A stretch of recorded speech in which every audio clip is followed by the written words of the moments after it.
Hello, जय श्री कृष्ण, राधे राधे। एक बार फिर से आप सभी लोगों का स्वागत किस्सा गई बातें शो में। और आप लोग देख रहे हैं कृष्ण लीला सीरीज।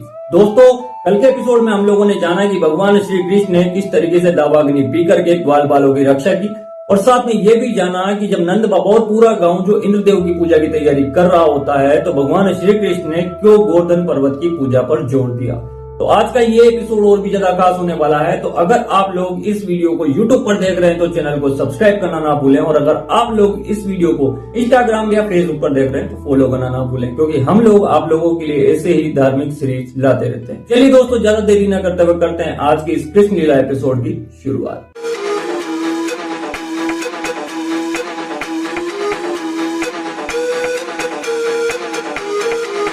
तो दोस्तों, नंद बाबा के साथ साथ पूरा गांव पूजा की तैयारी कर रहा होता है, क्योंकि इंद्रदेव की पूजा करना था। साल भर में एक बार इंद्रदेव की पूजा की जाती थी, तो उसी की तैयारी चल रही होती है। भगवान श्री कृष्ण पहुंच जाते हैं।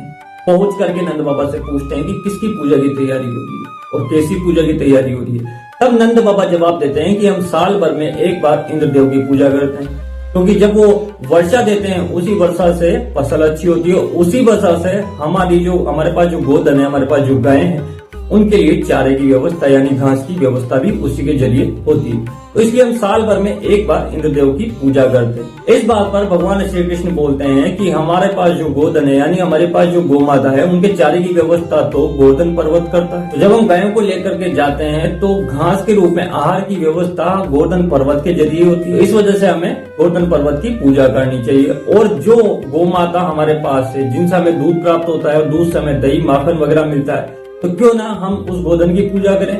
यानी हमें गोवर्धन पर्वत की और गौ माता की पूजा करनी चाहिए। इस बात को लेकर के नंद बाबा सारे ग्वाल मुखियों को बुला करके एक सभा आयोजित करते हैं और ये प्रस्ताव रखते हैं कि कृष्णा ने कान्हा ने ये बात बोली। सभी लोगों की सहमति से तय होता है कि चलिए ठीक है, पूजा करेंगे गोवर्धन पर्वत की। तो सभी लोगों ने ये ठान लिया कि गोवर्धन पर्वत की पूजा करेंगे।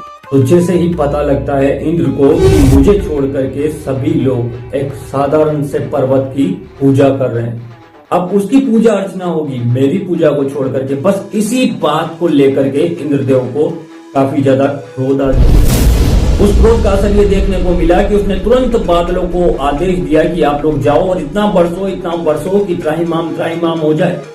कुछ ही समय बाद ही आकाश में, आसमान में घनघोर अंधेरा छा गया। धीरे धीरे बादल गरजने लगे, और जो बादल अभी तक सिर्फ गरज रहे थे अब वो धीरे धीरे बरसने लगे। बारिश इतनी तेज होने लगी और साथ में कड़कड़ाती हुई जो बिजली गिर रही थी वो भी सबको परेशान कर रही थी। धीरे धीरे सभी लोग समझ चुके थे कि ये इंद्रदेव के क्रोधित होने का नतीजा है। अब सभी गांव वाले धीरे धीरे करके भयभीत होने लगे थे, क्योंकि इतनी तेज जोरदार बारिश उन्होंने कभी नहीं देखी थी। ये इंद्रदेव के क्रोधित होने का नतीजा था। सभी लोग इस बात को भली भांति समझ चुके थे, अच्छे तरीके से समझ चुके थे। इधर इंद्रदेव के आदेश के कारण बादल भी जोर से गरज कर बरस रहे, धीरे धीरे करके पानी भरने लगा। लेकिन आसमान में वही अंधेरा, धीरे धीरे ओले भी गिरने लगे। धीरे धीरे करके वर्षा ने एक भयंकर रूप धारण कर लिया, और इतनी भयंकर वर्षा होने लगी कि अब वर्षा का रुकना नामुमकिन सा लग रहा था। सभी गांव वाले भयभीत होकर के फटाफट से नंद भवन यानी नंद जी के घर पहुंचते हैं। सभी नंद बाबा को बोलते हैं कि देख लिया क्रोधित होने का नतीजा, ये इंद्रदेव के क्रोधित होने का ही परिणाम है। इस पर भगवान श्री कृष्ण बोलते हैं कि मुझ पर भरोसा रखो, और हाँ, हमें बचाने वाले सिर्फ एक ही है, हमारे गोवर्धन पर्वत। जी हाँ, चलिए फटाफट सभी लोग पहुंचते हैं गोवर्धन पर्वत। सभी लोग एक एक करके गोवर्धन पर्वत के लिए निकलते हैं, अपने गाय और बछड़ों को लेकर के और परिवार को लेकर के सभी लोग गोवर्धन पर्वत तक पहुंच जाते हैं। भगवान श्री कृष्ण मंद मंद मुस्कुरा रहे होते हैं। सभी लोग बोलते हैं कि अच्छा, गोवर्धन पर्वत तो आ गए, लेकिन अब यहाँ बचेंगे कैसे, यहाँ पर है क्या बचने लायक। तब भगवान श्री कृष्ण मुस्कुराते हुए भगवान श्री कृष्ण अपनी उंगली को गोवर्धन पर्वत के नीचे लगाते हैं, तो देखते हैं कि गोवर्धन पर्वत धीरे धीरे ऊपर उठ रहा होता है। भगवान श्री कृष्ण अपनी छोटी उंगली पे गोवर्धन पर्वत को धारण कर लेते हैं। सभी लोग एक एक करके नीचे पहुंच जाते हैं। गोवर्धन पर्वत के नीचे सभी अपने गाय बछड़े और अपने परिवारजनों को लेकर के खड़े हो जाते हैं। कुछ जो कृष्ण जी के ग्वाल बाल हैं, भगवान श्री कृष्ण को तकलीफ ना हो, सब लोग ये सोच करके अपनी जो लाठी है उससे सहारा लगाने की कोशिश करते हैं गोवर्धन पर्वत पर। सभी लोग उस गोवर्धन पर्वत के नीचे छुप जाते हैं, यानी आश्रय ले लेते हैं। वर्षा रुकने का नाम नहीं ले रही थी। एक एक करके दिन समाप्त होने लगे दोस्तों। 7 दिन और 7 रात तक वर्षा चलती रही।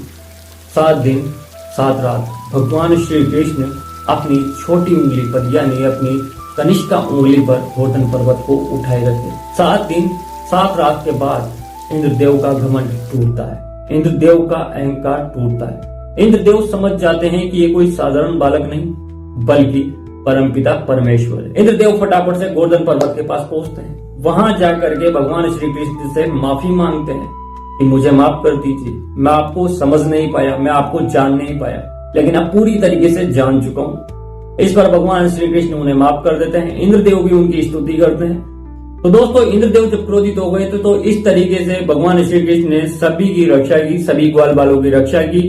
अपना जो गोधन था यानी गाय और बछड़े वगैरह उन सभी की रक्षा की। इंद्र देवता की वर्षा से, यानी इंद्रदेव की जो भारी वर्षा से सभी लोगों की भगवान श्री कृष्ण ने रक्षा की।